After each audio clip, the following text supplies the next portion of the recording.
Behind the warmth and joy that defined America's most beloved family sitcom lies a heartbreaking reality.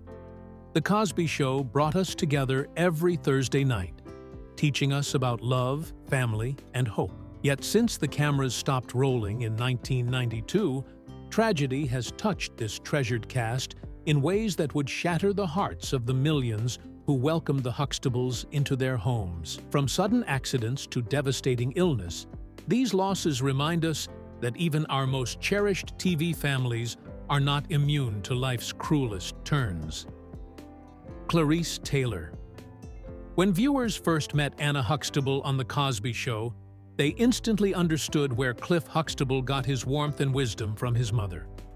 Clarice Taylor brought a special kind of magic to the role of the family's beloved grandmother, creating a character who felt like everyone's ideal grandparent with her gentle smile and knowing eyes. Her portrayal of Anna Huxtable was so natural and loving that it earned her an Emmy nomination in 1986, and she became one of the most cherished characters on America's favorite family show. Taylor's journey to television stardom began long before she ever stepped onto The Cosby Show set. Rooted in the rich theater tradition of Harlem, where she grew up after being born in Buckingham County, Virginia, on September 20, 1917. As a young woman in New York, she started her acting career with the American Negro Theater, an important group that was creating opportunities for African American performers when very few existed. Like her father Leon, she worked at the post office during the day to support herself while pursuing her passion for acting at night, understanding that building a career in theater would take time and dedication.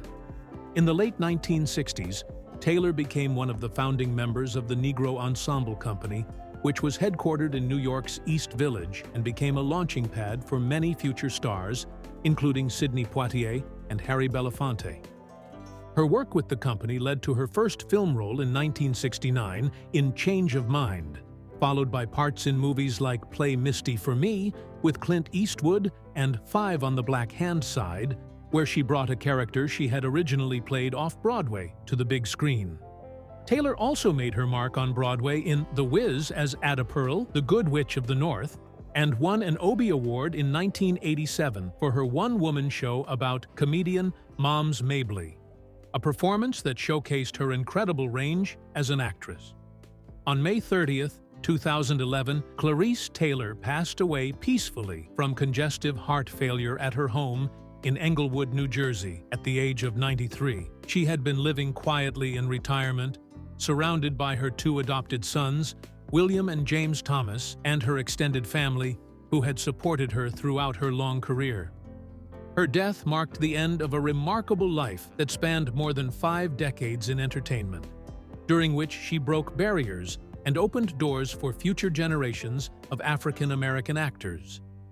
Taylor's legacy lives on through the countless viewers who remember Anna Huxtable's gentle guidance and unconditional love for her family, a portrayal that helped make The Cosby Show feel authentic and grounded in real family values. She proved that supporting characters could be just as memorable and important as the leads, and her work helped establish a new standard for how grandmothers could be portrayed on television with dignity, strength, and wisdom, rather than as simple comic relief. Earl Hyman. When Russell Huxtable walked into the Cosby family living room, audiences immediately felt the presence of a man who had lived a full and meaningful life, someone who could share wisdom earned through decades of experience while still maintaining a playful sense of humor with his grandchildren. Earl Hyman brought such depth and authenticity to the role of Grandpa Huxtable that viewers could easily believe this gentle patriarch was the man who had raised Cliff to become the loving father and husband they saw each week. His portrayal was so convincing and heartwarming that it earned him an Emmy nomination in 1986, and he became a beloved figure to millions of families who welcomed him into their homes every Thursday night. Hyman's journey to television fame began in 1926, when he was born George Earl Plummer in Rocky Mount, North Carolina. But his family moved to Brooklyn, New York, when he was young, seeking better educational opportunities for their children. At just 4 years old, he knew he wanted to become an actor after performing a poem at a church play. But the moment that truly changed his life came when he was 13, and his parents took him to see Henrik Ibsen's Ghosts at Brighton Beach Theatre as a birthday present. That performance completely captivated him and set him on a path that would make him one of the most respected classical actors of his generation. By the time he was 17, Hyman had made his Broadway debut in 1943 in Run, Little Children. And the following year, he landed a 2-year run in Anna Lucasta, which became a major hit that ran for 957 performances and helped establish his reputation as a serious stage actor.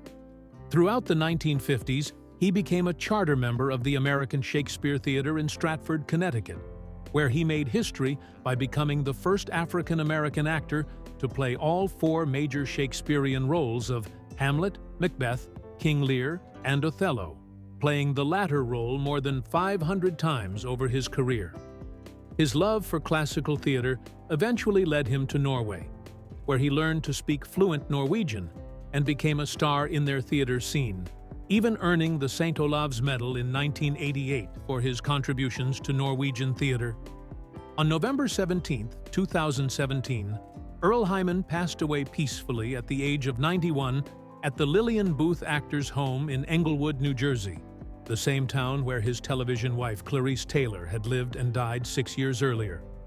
He had been living at the Actors Home, a place designed to care for retired performers, and was surrounded by people who understood and appreciated his remarkable 70-year career in entertainment. His death marked the end of an era for classical American theater, as he had been one of the last remaining actors who had helped break down racial barriers on Broadway and in regional theater across the country. Hyman's legacy extends far beyond his role as Grandpa Huxtable, though that character introduced him to a generation of viewers who might never have otherwise discovered his groundbreaking work in classical theater, and his contributions to both American and Norwegian stage will be remembered as long as people continue to perform the works of Shakespeare and Ibsen. Michelle Thomas. When Michelle Thomas first appeared on The Cosby Show as Justine Phillips, Theo Huxtable's sweet and intelligent girlfriend, she brought a natural warmth and authenticity to the role that made viewers instantly believe she belonged in the Huxtable family circle. Her character served as more than just a love interest for Theo,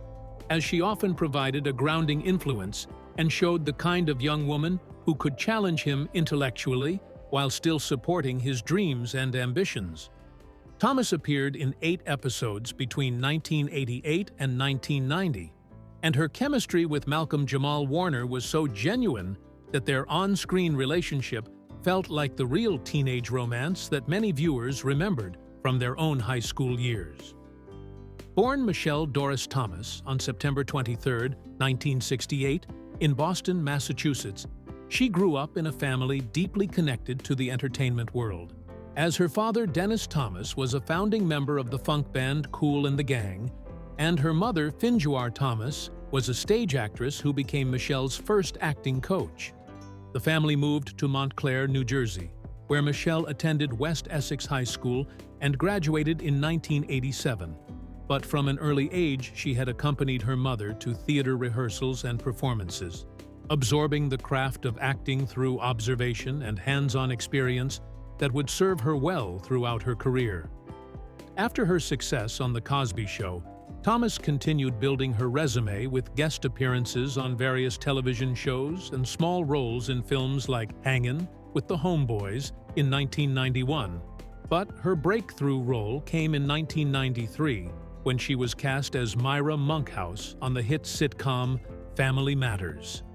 Originally intended as a guest appearance, her portrayal of Steve Urkel's obsessive girlfriend was so memorable and entertaining that the writers made her a series regular, and she appeared in 55 episodes over 5 seasons, creating one of the most iconic characters in sitcom history. In 1998, after Family Matters ended, Thomas landed a role on the daytime soap opera The Young and the Restless as Callie Rogers, an aspiring singer and love interest for Malcolm Winters, which allowed her to showcase both her acting and singing talents in a more dramatic setting. In August 1997, while still working on Family Matters, Thomas received devastating news when doctors diagnosed her with a rare and aggressive form of cancer called desmoplastic small round cell tumor, which typically occurs in the abdomen and affects fewer than 200 people worldwide each year. Despite undergoing surgery to remove a lemon-sized tumor in early 1998, she continued working and even took on her new role in The Young and the Restless. But in October 1998, a second cancerous growth ruptured and required emergency surgery, forcing her to take medical leave from the soap opera. On December 23, 1998, just 2 days before Christmas, Michelle Thomas passed away at Manhattan's Memorial Sloan Kettering Cancer Center at the age of 30, with her longtime friend and former boyfriend Malcolm Jamal Warner among those at her bedside during her final moments. Thomas's death shocked the entertainment industry and devastated fans who had watched her grow from a teenage actress into a talented performer capable of both comedy and drama. And her legacy lives on through the joy she brought to millions of viewers, who will always remember both the sweet girlfriend who captured Theo's heart and the unforgettable Myra, who made Steve Urkel's life wonderfully complicated. Ethel Ayler, when Carrie Hanks appeared on The Cosby Show as Claire Huxtable's mother, viewers immediately understood where Claire had inherited her sharp intelligence, unwavering moral compass, and ability to see through any nonsense that might be happening in her household. Ethel Ayler brought such natural authority and wisdom to the role that audiences could easily believe this was the woman who had raised the formidable attorney they watched handle her own family's challenges every week. Her appearances on 6 episodes throughout the show's 8-year run were always memorable, as she portrayed a grandmother who was both loving and no-nonsense, someone who could offer comfort and guidance while never hesitating to speak the truth when it needed to be heard. Born Ethel Spraggins Ayler on May 1, 1930, in Whistler, Alabama, she grew up in the segregated South before attending Fisk University in Nashville, Tennessee, where she majored in voice and learned to sing in French, Spanish, Italian, and German. Initially planning to pursue a singing career, she moved to Chicago after college, but her path changed when she won a role in a touring production of Porgy and Bess, which introduced her to the world of professional theater and showed her that acting could provide the creative fulfillment she was seeking. This early experience with one of the most important musicals in American theater history set the stage for a career that would span more than 5 decades and take her to the highest levels of the entertainment industry. In 1957, Ayler made her off-Broadway debut in Langston Hughes' musical Simply Heavenly, and later that same year, she moved to Broadway as the understudy for Lena Horne in the Tony Award-nominated musical Jamaica, which marked the beginning of her distinguished stage career. Throughout the 1960s and 70s, she became a longtime member of the Negro Ensemble Company, appearing alongside future Academy Award nominees James Earl Jones, Cicely Tyson, and Louis Gossett Jr. in the acclaimed off-Broadway production of The Blacks, a Clown Show, which ran for 1,408 performances and won 3 Obie Awards.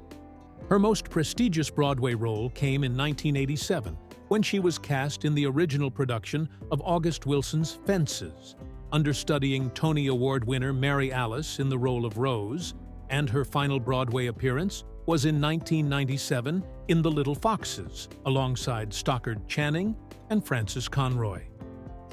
On November 18, 2018, Ethel Ayler passed away peacefully at the age of 88 in Loma Linda, California, where she had been living in her later years, though her family did not specify the exact cause of her death, indicating only that she died of natural causes after a full and remarkable life. Her death came exactly 61 years after her Broadway debut, marking the end of a career that had taken her from the segregated South to the most prestigious stages in New York City, and from groundbreaking theatrical productions to beloved television shows that brought her into millions of American homes. Ayler's legacy extends far beyond her role as Carrie Hanks, as she was part of a generation of African-American actors who broke down barriers and created opportunities for those who followed, using her talents to bring dignity and authenticity to every character she portrayed. Whether in groundbreaking theater productions that challenged racial stereotypes or in popular television shows that introduced her to new generations of viewers. Merlin Santana. When Stanley first appeared on The Cosby Show as one of young Rudy Huxtables' admirers, Merlin Santana brought a natural charm and playful energy to the role that made him an instant favorite among viewers who enjoyed watching the youngest Huxtable daughter navigate her first experiences with boys and friendship. His character Stanley was more than just a typical childhood crush, as he represented the kind of sweet, respectful young man that parents like Cliff and Claire would approve of their daughters spending time with. And Santana's performance showed the genuine warmth and innocence that made his interactions with Keisha Knight Pulliam feel authentic and age-appropriate. Though his appearances on the show were relatively brief, his chemistry with the cast and his natural acting ability made it clear that this young performer had the talent and charisma to build a successful career in entertainment. Born on March 14, 1976, in Washington Heights, New York City, to parents who had emigrated from the Dominican Republic in search of a better life for their family, Merlin Santana grew up in a tough neighborhood where his mother worried about the negative influences that surrounded young people on the streets. Understanding that her son needed positive outlets and opportunities to stay focused on productive activities, she made the decision to get him involved in show business when he was just 3 years old, starting with work as an advertising model for a fast food chain, which gave him his first taste of performing and helped develop the confidence that would serve him well throughout his career. After his early success on The Cosby Show in the early 1990s, Santana continued building his resume with roles on various television shows including Getting By, alongside Cindy Williams and Thelma Hopkins when he was 15, and later appeared on popular series like Major Dad, Hangin' with Mr. Cooper, and Moesha as the recurring character Ohagi. His breakthrough role came in 1996 when he was cast as Romeo Santana on The Steve Harvey Show, where he played a smooth-talking high school student whose charm and wit made him a fan favorite and allowed him to showcase his comedic timing alongside Steve Harvey, who became both a co-star and a mentor to the young actor. The role of Romeo became his most recognizable character and ran for 6 successful seasons, establishing him as a rising star in television comedy and opening doors for film opportunities including roles in Showtime with Eddie Murphy and the VH1 movie Played, a Hip-Hop Story with Toni Braxton. On November 9, 2002, Merlin Santana's promising life and career were cut tragically short when he was shot and killed while sitting in a car in the Crenshaw district of Los Angeles, California, after leaving an acquaintance's home with his friend, actor Brandon Adams. The shooting was carried out by 19-year-old Damian Andre Gates, who had been manipulated and deceived by his girlfriend Monique King into believing that Santana had made inappropriate advances toward her, which investigators later determined were completely false accusations. The bullet entered through the trunk of the vehicle, penetrated the passenger headrest, and struck Santana in the head, killing him instantly at the age of 26, just as his career was reaching new heights and he was preparing to take on more substantial roles in both television and film. Santana's death shocked the entertainment industry and devastated his family, friends, and the countless fans who had watched him grow from a child actor into a talented young man with unlimited potential. And his legacy serves as a reminder of how quickly violence can destroy promising lives and the importance of seeking truth rather than acting on false information or jealousy. Everett Wilson. When viewers tuned in to watch Surf's Up, the second episode of The Cosby Show's 6th season, they witnessed one of the most joyful moments in the series as Sandra and Elvin Thibodeau introduced their newborn twins, Nelson and Winnie, to the Huxtable family for the first time. Everett Wilson, along with his twin brother Ronald, played the infant Nelson Thibodeau in what would be their only appearance on the beloved sitcom. But their brief moment on screen represented something much larger than a simple cameo, as they embodied the next generation of the Huxtable family and showed audiences how the family's love and values would continue to grow and expand through new babies and grandchildren. Though their television appearance lasted only minutes, both boys became part of the Cosby Show's extended family history and carried that connection with them as they grew up, with Everett often proudly sharing this fun fact about his early childhood whenever he met new people. Born on August 5, 1987, Everett Wilson grew up in Calverton, New York, alongside his twin brother Ronald, in a close-knit family that included his mother Mary Lou Wilson, his father Everett Jackson, and several other siblings including brothers Darrell and Thomas, and sister Sandra. As he grew older, Everett developed into an outgoing, friendly teenager who was known for his upbeat personality and infectious smile, qualities that made him popular among his classmates and teachers at Riverhead High School, where he was a junior working hard to excel in his studies while also pursuing his dream of becoming a professional basketball player. His guidance counselor, Christy Van Hosen, remembered him as someone who was determined to succeed academically and described him as always smiling and bringing positive energy to every situation he encountered. Beyond his academic and athletic pursuits, Everett was deeply involved in his community and particularly active at Friendship Baptist Church in Riverhead, where he served on the junior usher board, sang in the youth ministry choir, and worked as a summer enrichment counselor for the church's Community Service Center, showing his commitment to helping younger children and being a positive role model.